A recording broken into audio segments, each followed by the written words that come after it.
now move to the final session before we go to the Q&A session. And this is a pleasure to welcome Philippe from DG Home to share with us his thoughts and his opinions on what we've done today in regards to the standardization, of course, with Horizon Europe.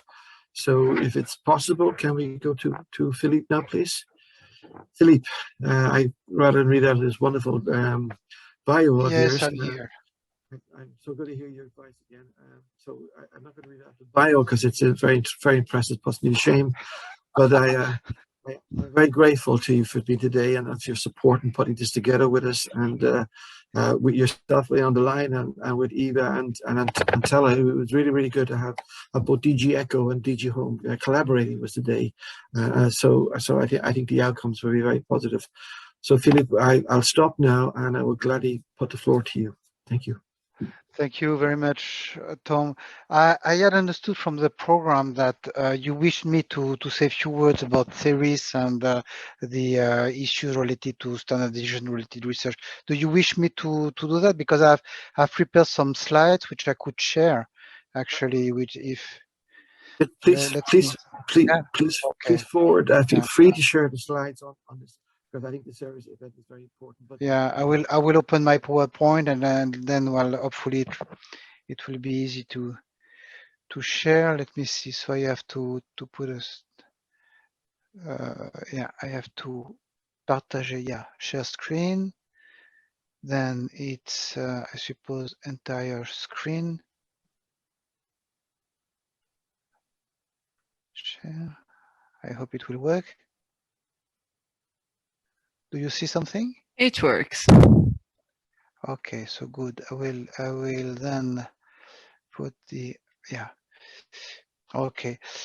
Yeah. So I will actually give you a quick snapshot about the evolution of the community of users, because you know that standardization have been one of the main elements. Well, first of all, I would like to apologize. I would like to present myself to the people who are attending this event. Well, you have been already presenting me, but I would like to stress that I'm in charge of the disaster resilient society part of the Secure Society program. And I'm also looking at standardization issues with my colleague Isabelle Mélier-Renaud, who is also attending. So we are trying to have a follow-up of standardization from the research side. That is research that would be needed for standardization in support to security policies mainly. So I will give you a snapshot about this community of users, which is now renamed Community for European Research and Innovation for Security series. While this change of name is because the community of users was a little bit too, I would say, too narrow. It gave the impression that it was only targeted to users, while the communities that we are developing are gathering different actors, actually, not only the users, but obviously the scientific community, policymakers, SMEs, industry, civil society. So we are reflecting, in fact, what is now becoming a platform in support of Horizon Europe development, which is gaining more and more visibility within DG Home, at least, because it will be part of an action plan to be adopted in July by DG Home. And it will have actually a lot of connections with different initiatives within the Commission. For example, Eva Meyer mentioned the Union Civil Protection Knowledge Network. It will be very closely linked to the UCP Knowledge Network. It has a link with the Innovation Hub on fight against crime and terrorism by Europol, about border security by Frontex, and so on. So I would say that this is some diagrams which I've already shown, which is in appearance quite complex, is only showing that the number of policies which are in place regarding disaster risk reduction is quite tremendous, because we have the international framework, which is UN Sendai Framework for Disaster Risk and Reduction. And then in Europe, we have the Union Civil Protection Mechanism. I will not say more about this, but which is itself depending upon a number of parent legislation dealing with natural hazards, climate, cross-border stress to health, for example, man-made hazard, in which a number of policy DGs are involved. For example, water, it will be DG Environment, as well as Civiso, DG Santé for threats related health-related threats, man-made hazard, we'll have the Siberian Action Plan by DG Home, and so on. So we need to have this kind of policy integration. And regarding standardization, it has an effect, because we need obviously tools, solutions, science behind the implementation of these policies, and standardization for all what has been discussed during these 2 days. But we need to ensure that standardization that will take place in one given policy field is consistent with another policy field. So basically, if you have 10 standards related to floods, the threats, it should not be contradictory to solutions that will be developed in another natural hazard fields. So we need to really take this into consideration, the policy dimension. The second thing is that we have a lot of projects which are dealing with standardization, very often in a non-controlled manner. That is, even Sensenelec does not know that some research projects are developing standardization items, developing SEN workshop agreement. Obviously, SEN will know, but they will not necessarily be aware about the design, the reasoning behind. So all these actors are being discussing in research projects, and we lack actually a full overview of research projects involving standardization.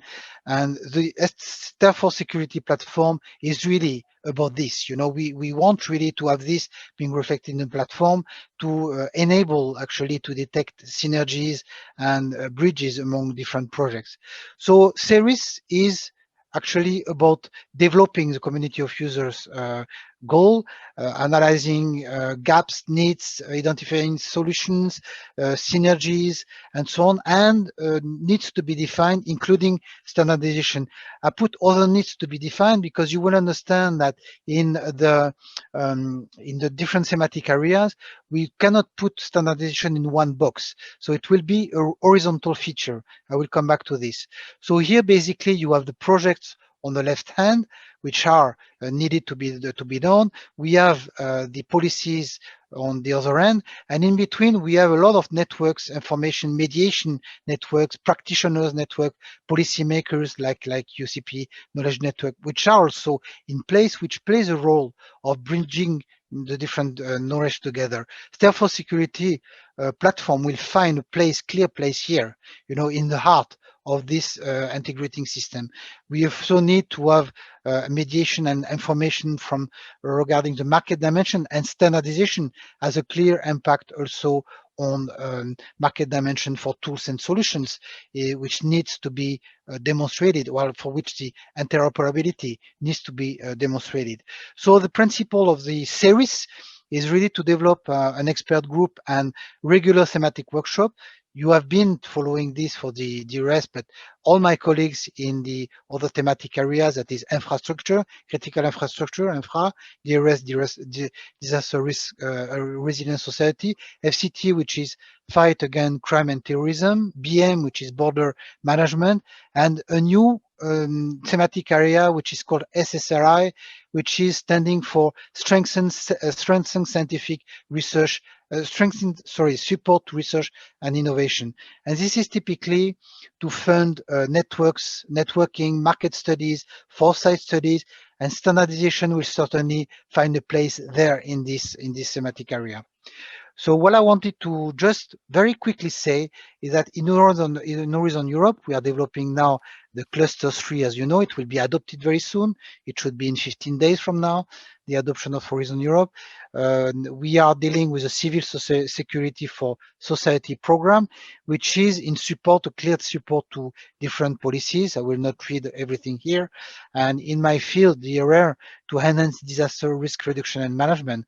So you will find the security union strategy, disaster risk reduction policies, including the UCPM, also environmental policy, climate, water, and so on.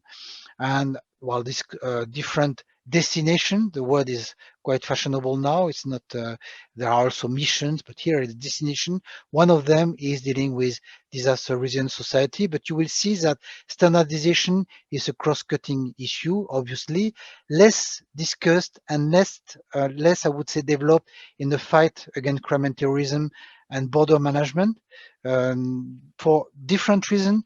And one obvious reason is the classified character. It's less prominent in the disaster risk management part, while accepting the CBRN issue. So we are less, I would say, in difficulty regarding the classified components, while in FCT and border management, these classified components has an importance. So we have actually several. I will not make a very big description of Horizon Europe here, just to say that in the DRS part, there is a part dealing with standardization, which is actually looking at one particular item, which is how to prioritize, how to develop a prioritization mechanism for enhancing, and ensuring that the research programming in standardization related to natural hazards and CBRN is done in a I would say, proper way. By proper way, I mean consulting policymakers, consulting practitioners, working obviously with national, with standardization experts and the scientific community, so gathering different actors, but to ensure that when we will be deciding upon funding specific standardization in items, we'll have a board of people helping us to prioritize these needs, because for the time being, it's not done. It has been done in exception, in cases where we had put clearly a topic with a specificity in related to a given issue. For example, Aqua 3S is a good example of that. Water security. What can we do in standardization related to water security? Otherwise, it has remained a little bit broad, and we are producing a lot of knowledge through, for example, resistance strategy, ongoing, or STAIR4SECURITY, obviously, but we are not yet in the situation where we say, okay, in response to these policy needs, to this practitioner's request, we define these different items that are prone to research or are prone to send workshop agreement or standardization, or are prone to developing something which are not standards, formal standards, for example, harmonized guidelines, standard operating procedure, and so on. Trying to clarify all of these things, because the landscape is a little bit confusing for a lot of people. So I will conclude with this slide, saying, okay, now we are today speaking about standardization. We had a full, I would say, series of workshops held since February that will be synthesized on the 40th of June. We will provide actually main recommendations on this day, and I will on that day give a full snapshot about the DRR Horizon Europe call for proposals for 2021 and 2022. We'll have the national regional community of users that is networking discussed on the 28th of June. And I'm crossing fingers that at the end of September, we can have a physical, mixed physical and virtual meeting being held in Brussels to just, I would say, enhance our networking, because what we are doing today is okay, but it cannot replace, I would say, exchanges in physical attendance. This is what I wanted to say. I hope I've not been too long, Tom, and I'm very happy to respond to any question. Thank you, Philippe. Thank you very much for clearing the presentation. And may I just echo what you said at the very end? It will be great to be back in Brussels again to have the get together physically, because I think this is fine. I think it's wonderful. I think it's great, but it's not ideal. And ideal is actually in Brussels in the BOA, meeting everybody and having very frank, open discussions, because you can only do so much virtually, and that's reality. But thank you, Philippe, for that, and let me again thank you again for your presentation. I think the clarity is there. We can see amongst all of us that there's a lot of thought being put into how to bring standardization forward, very much so with the call coming out, as you said, in about 10 days' time. So I think that will gather much interest, and we'll go from there. So I thank you again. So now we're going to stop the presentation just a moment of time. We move away from the presentations.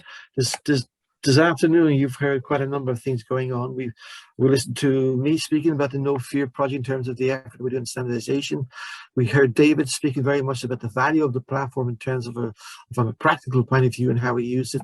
And Patricia reminded me to show the platform. I'm grateful for that, Patricia. Thank you. So we saw very much so the use of the platform from a practical sense. So if you are a practitioner going to try something off again, get onto the platform and we'll show you what's already out there and why reinvent.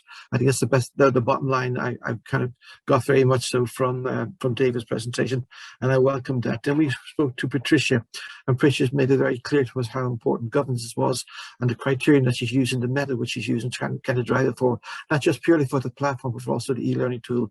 And then Philippe we just heard very much so explaining how standardization fits into the overall scheme of where he's going with service and engagement he has right across the different DGAs as well. So we now open the floor. With thanks to everybody, we open the floor. We now go to a Q&A session, and I'll give this now specifically to Anna to see what questions we have in the moment that remain open.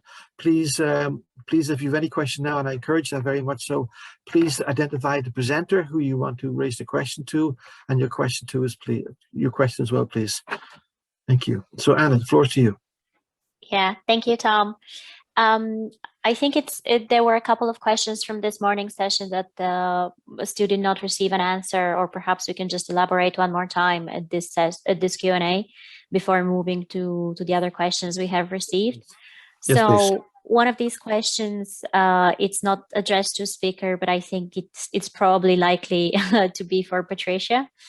Do you have a reflection on how will open research, open data, and open innovation principles impact pre-standardization activities within innovation cycles?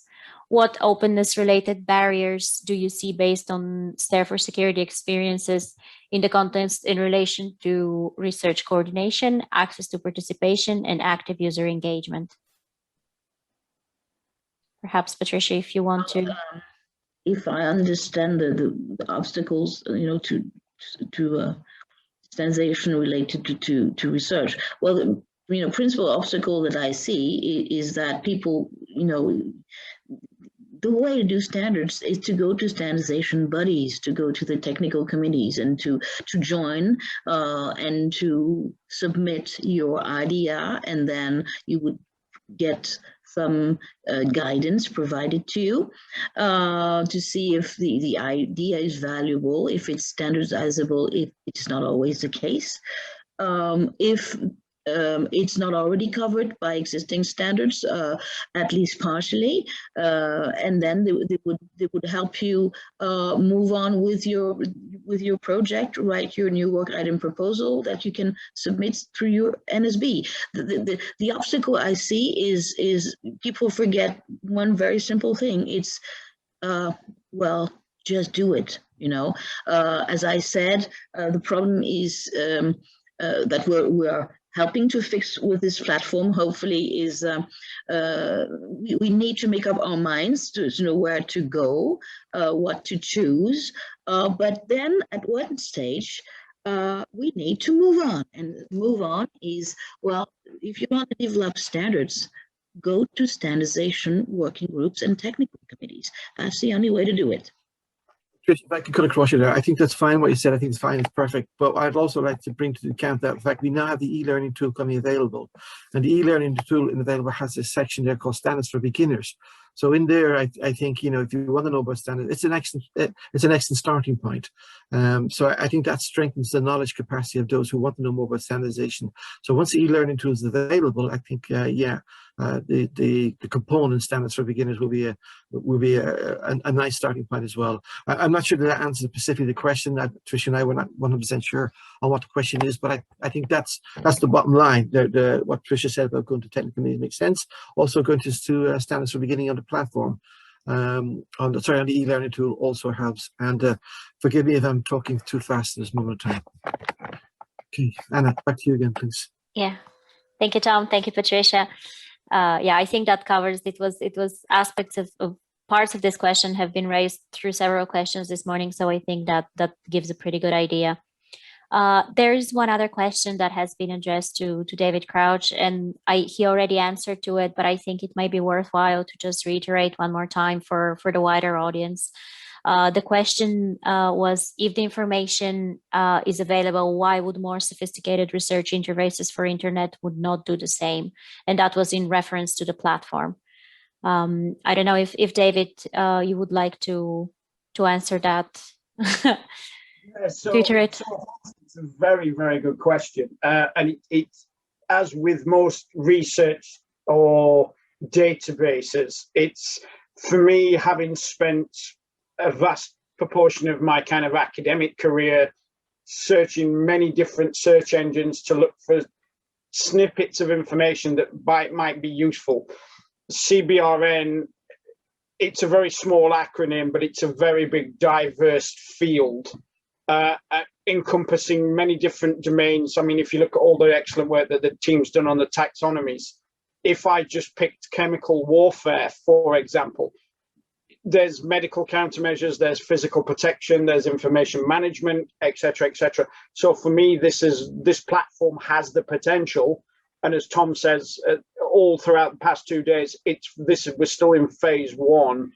This is very much a work in progress, but this could be a platform for all communities involved in not just CBRN, but resilience and disaster risk management across the piece, where we generate new information, we generate gaps analysis, where we can then do research with the European community so that best practices provided for practitioners as well as government agencies, policy advisors, etc., where it becomes forgive the pun, but it becomes a one-stop shop for information in the resilience space.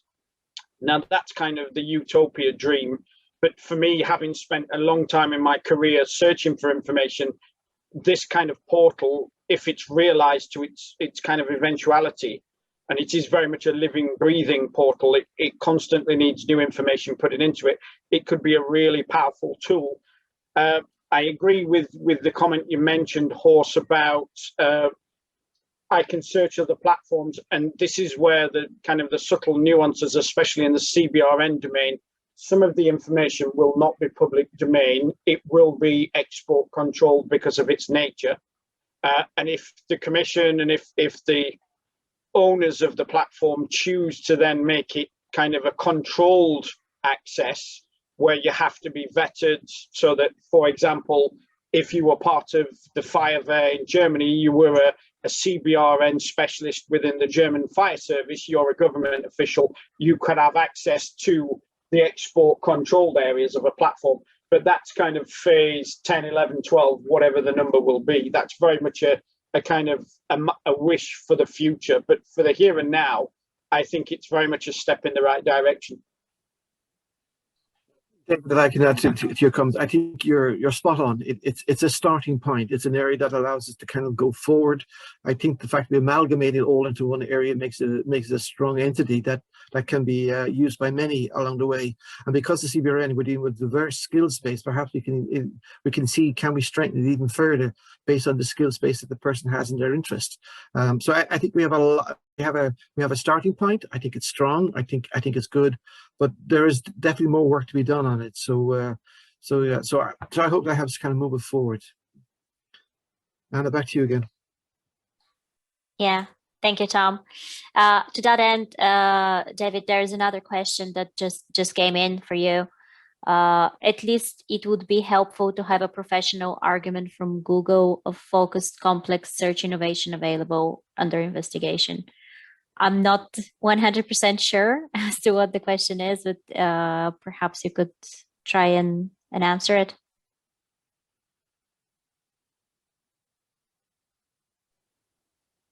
I'm not sure of the question myself, and I'll just read it again. Yeah.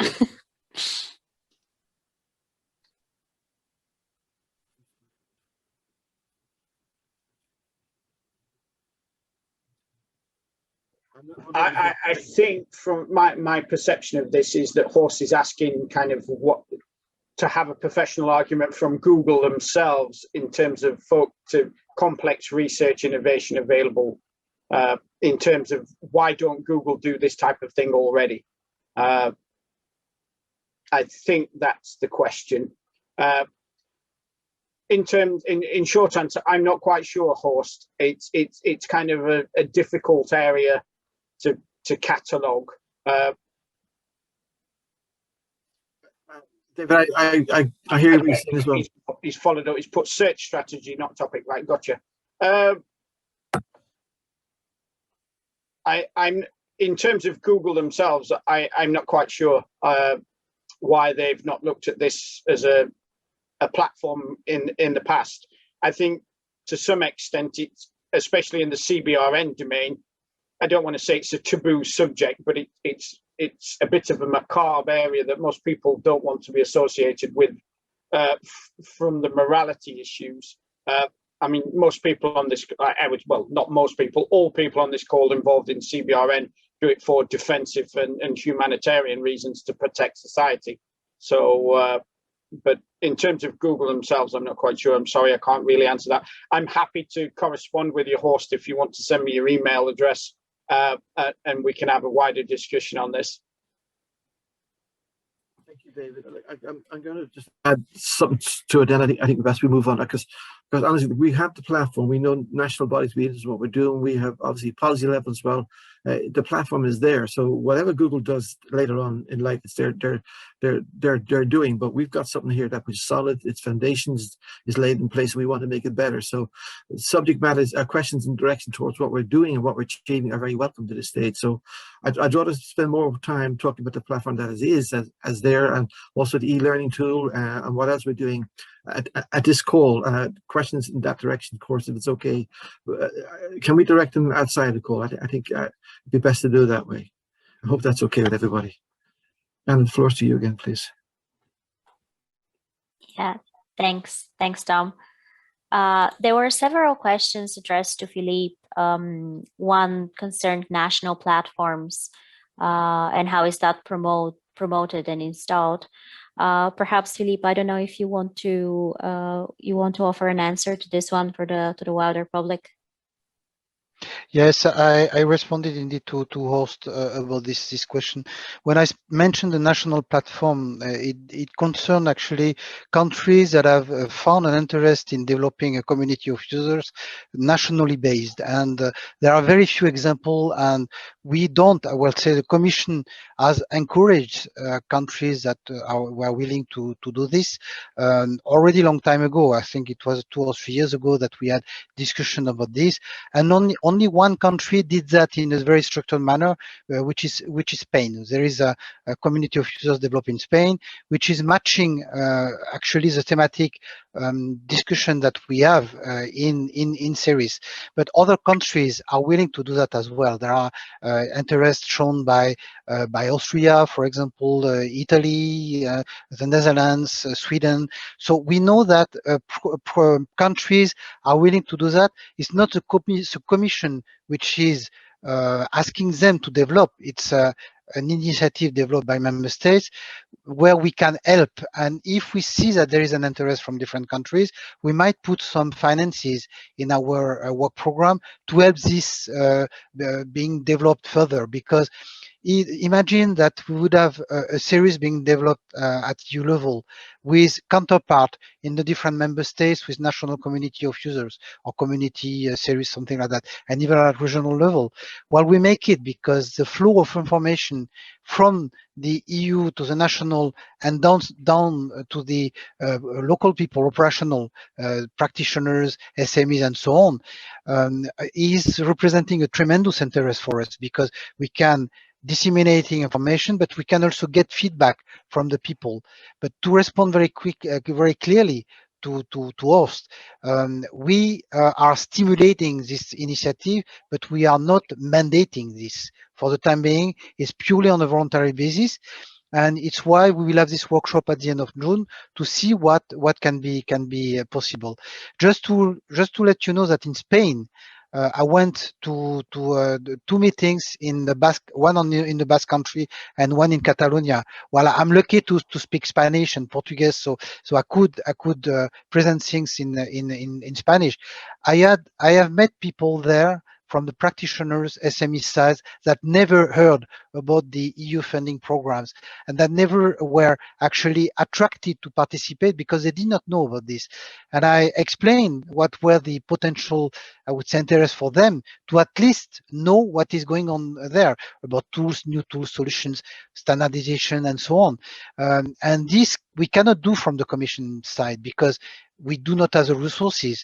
If we have the national relays, national platforms that play this role, we will be able to indeed come to different countries from time to time to explain, but the job will be done nationally or even regionally. And it has a tremendous impact. In the last 2 calls, Spanish participation has increased by 8% due to this in the call for proposals. So it is not something which is a minor impact for countries. And I think it is part for me. I'm quite an idealist. Fortunately, I'm a European federalist, because I think we need more Europe. And this is corresponding to more Europe. If we are bringing member states in partnership with the Commission and the institution, working all together, we will make it, and we will convince more people that indeed we need to work together. So it is part of the, I would say, of the overall story. Thank you, Philippe. Is there any more questions, Anna, at this stage? For any coming in? There is, I don't think there is anything that we haven't answered, to be honest, Tom.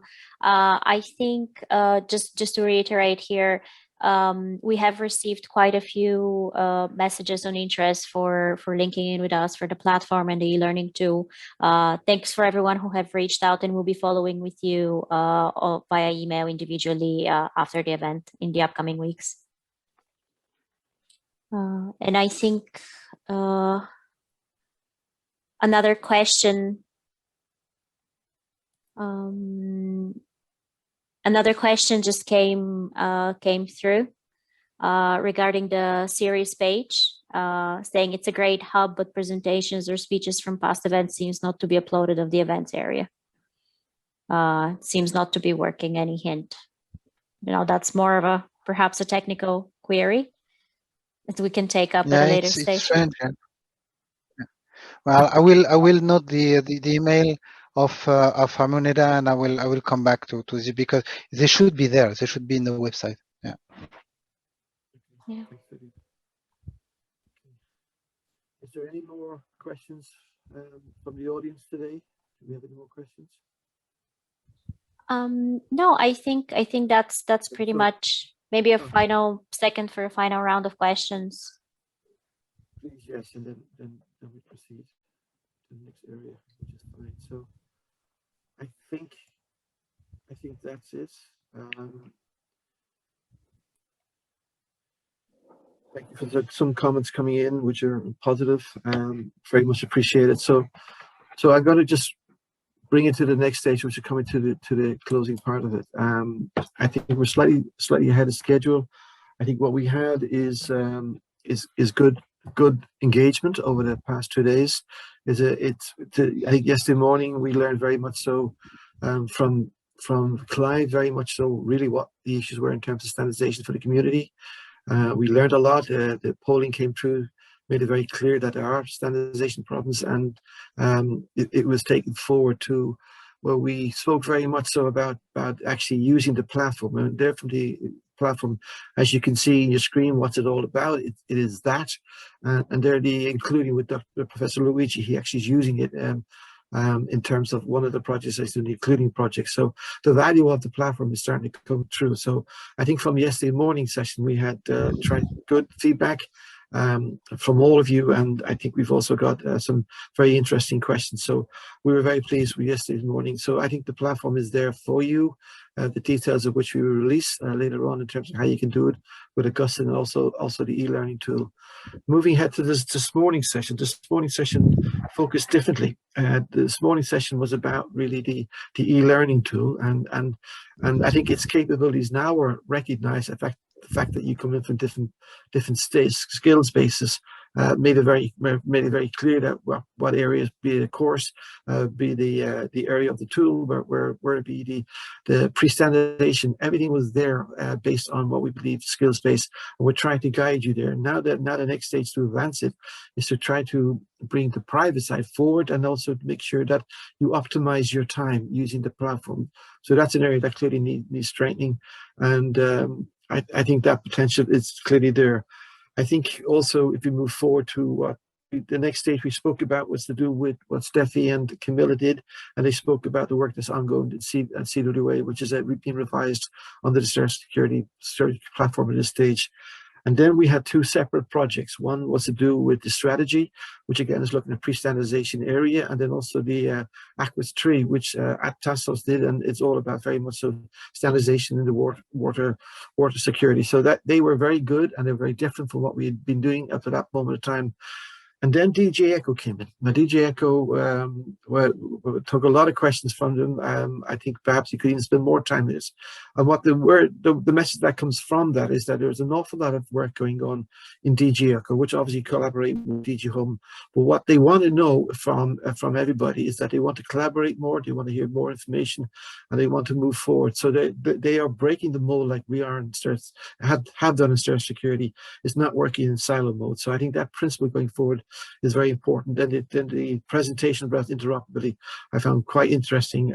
So that is also very, very important as we move forward. So these are two areas which I think in terms of DG Echo are very important. Interoperability is critical, and the work you do in the network is incredible. So that was an eye opener, and there's a lot more work going on there as well. So let's keep the channels open. DG Echo, I think the invitation is there.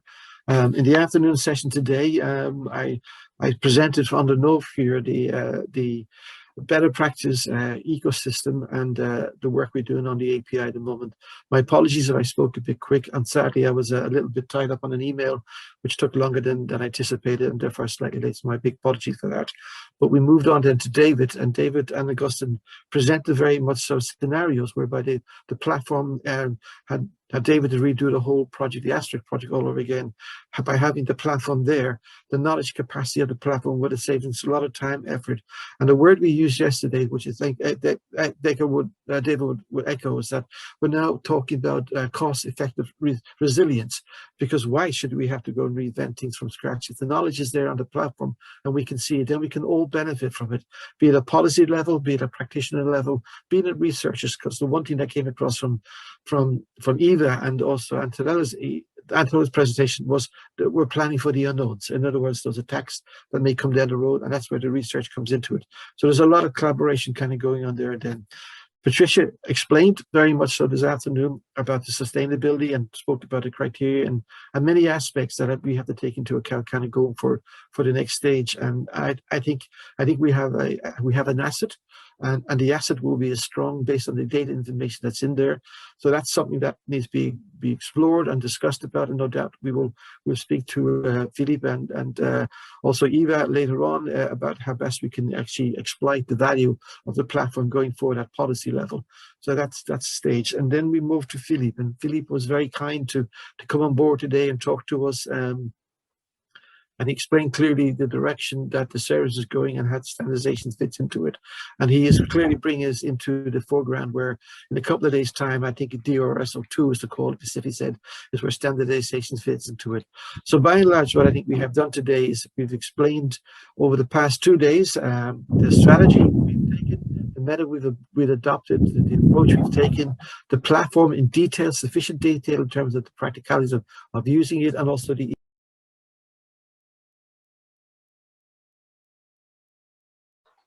Oh, Tom, you're on mute. I have no idea how that happened. So what I'm saying today is that I hope you've all enjoyed yesterday's presentation, the details and demonstrations, and likewise today's presentation and details, because I think we've got quite a lot of I think we have a heck of an asset that, if used wisely and the right purpose and right intention, this will be something that can be used for everybody's benefit going forward. So that's what I would like to say in terms of this. Now, I would like very much just to close the event down, to thank all the presenters, everybody who spoke, everybody who participated. Your presence today was very welcomed. For those who have been working in background, Raquel, who's been working away, Anna, who's been there as well, Catherine, our colleagues in KPMG. Without your undying support and commitment, this event would not take place. And also Lydia from yesterday will be fantastic. So from everybody here at this event, slightly early on time, I thank you. Wish you a very good weekend and a safe one. God bless. Bye, everybody. Bye-bye, Tom. Thank you very much. Congratulations.